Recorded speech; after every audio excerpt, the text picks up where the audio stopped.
terkait machine learning dalam supply chain, khususnya terkait demand forecasting. Kenapa ini penting? Karena kalau berbicara dengan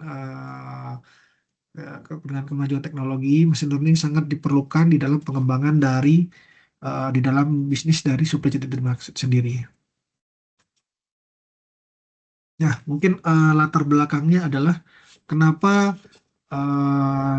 demand forecasting ini sangat penting, karena demand forecasting itu merupakan langkah awal sebenarnya dalam mengambil keputusan produksi dan manajemen rantai pasok.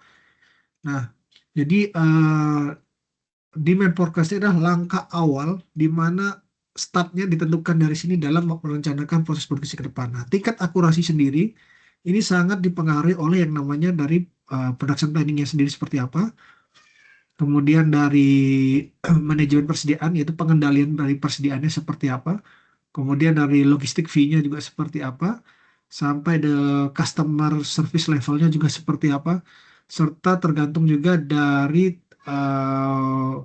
company profitability-nya. Nah, kesalahan peramalan dalam forecasting ini dapat menyebabkan adanya salah satunya ada overstock, yaitu biaya simpan yang jadi lebih tinggi. Kemudian atau juga ada lawannya adalah bisa menjadi stock out atau kehabisan stok.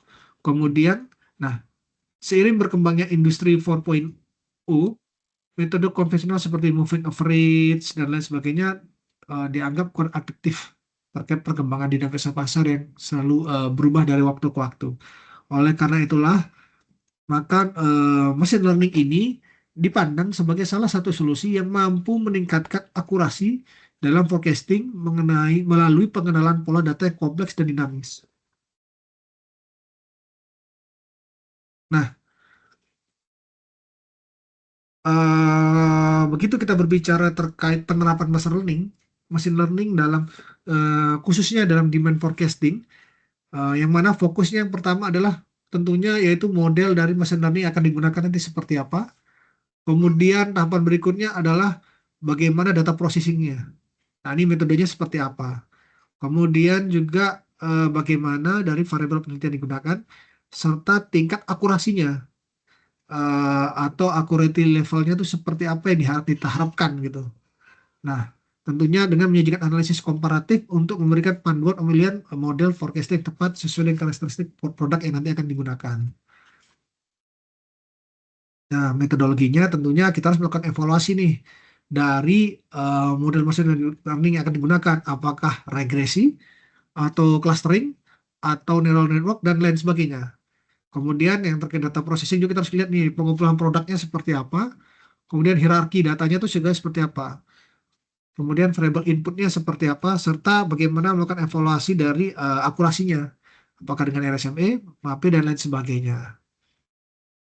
Nah, ini berdasarkan beberapa studi yang pernah dilakukan, yang pernah saya dapatkan, sesuai dengan studi yang dilakukan oleh Morof di 2021.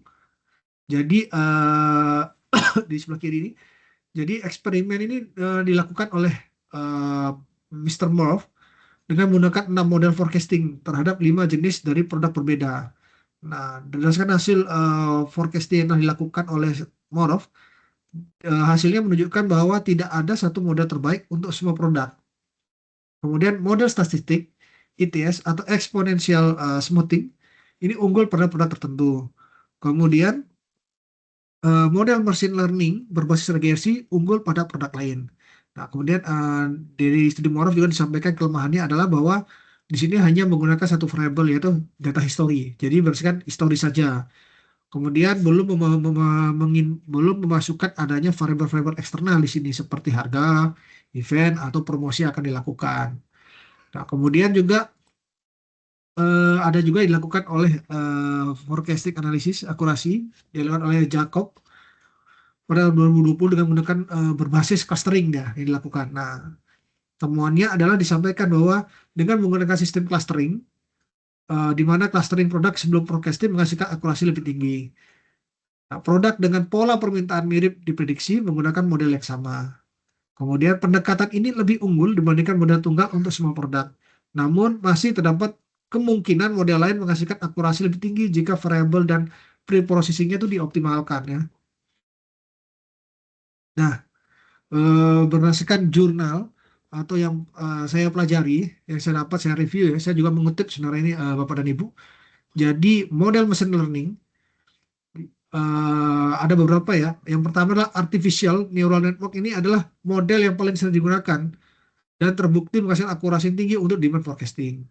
Kemudian juga support vector machine, SVM dan decision tree, ini juga menunjukkan performa yang sangat baik, terutama untuk peramalan jangka pendek, yaitu yang berbasis pada harian dan mingguan. Nah, model hasil modifikasi seperti extreme learning machine dan Gray mampu meningkatkan akurasi dibandingkan AN standar. Nah, model statistik seperti ITS juga masih unggul untuk produk tertentu dengan pola permintaan yang stabil.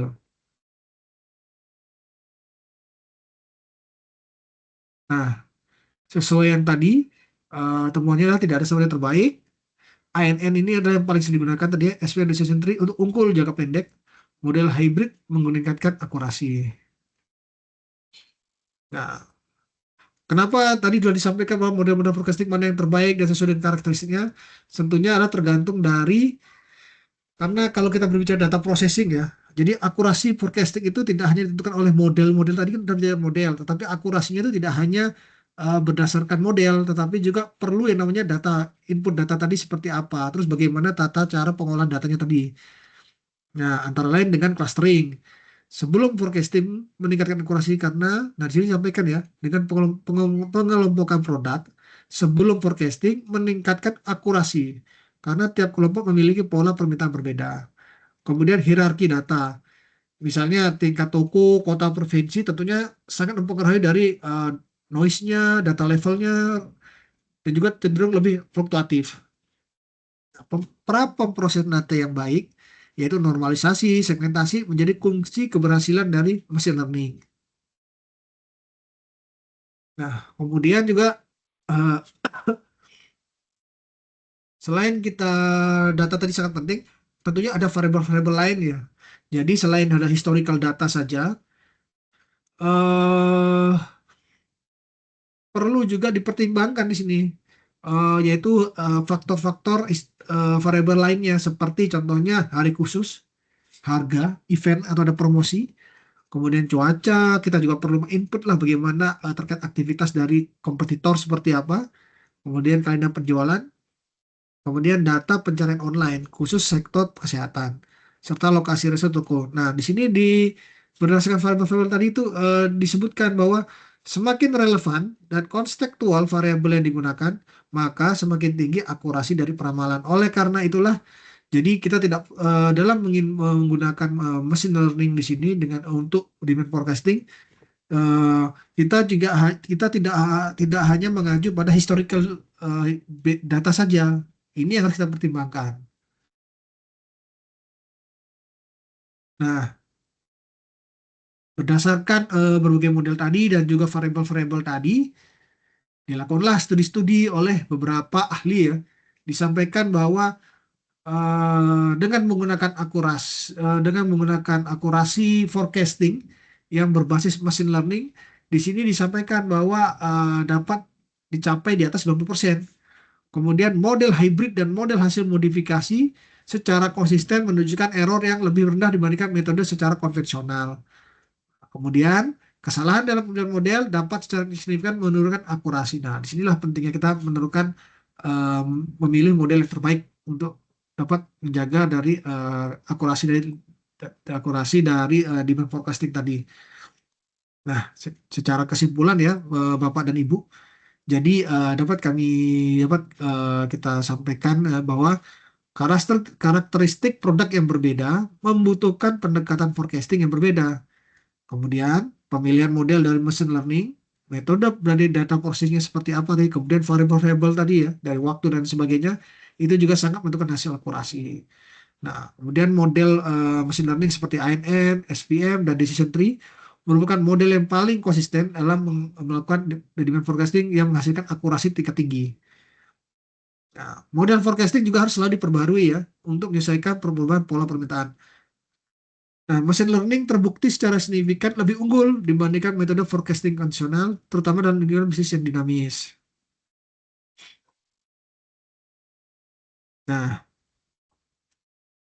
secara kesimpulan dapat kita tarik garis kesimpulan bahwa keberhasilan dari suatu demand dari forecasting tadi, peramalan ya, perencanaan itu berbasis yang machine learning itu tidak ditentukan oleh algoritma semata, melainkan oleh kesesuaian antara karakteristik produk dari produk itu sendiri seperti apa, kemudian bagaimana kita metode yang akan kita gunakan nanti dalam melakukan pengolahan datanya seperti apa, kemudian bagaimana input variabel yang seperti apa saja, apakah tadi ada variabel eksternal dan lain sebagainya, kemudian juga dengan tersedianya berbagai macam metode tadi, model apa yang terbaik kita gunakan. Nah, ini tentunya semua faktor yang sangat mempengaruhi ke tingkat keakurasian dari demand forecasting.